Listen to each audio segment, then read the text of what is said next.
దేవా, నీ శరణులో ఉన్నాను, నన్ను కాపాడు.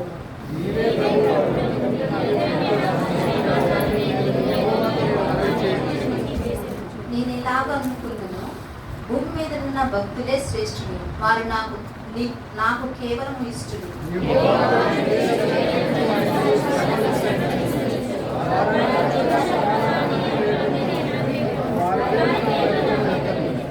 యెహోవా, నా స్వాస్థ్య భాగము, నా పానీయ భాగము నీవే, నా భాగమును కాపాడుచున్నాను.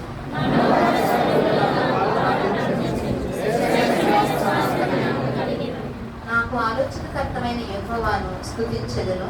రాత్రి గడియలలో నా అంతరంత్రియము నాకు బోధించుచున్నది.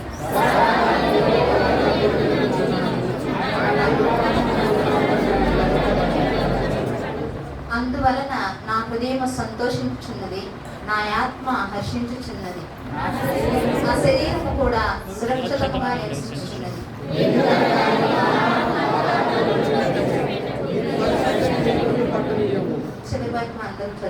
జీవ మార్గంలో నీవు నాకు తెలియజేయదు, నీ సన్నిధిలో సంపూర్ణ సంతోషం కలదు, నీ కుడి చేతిలో నిత్యము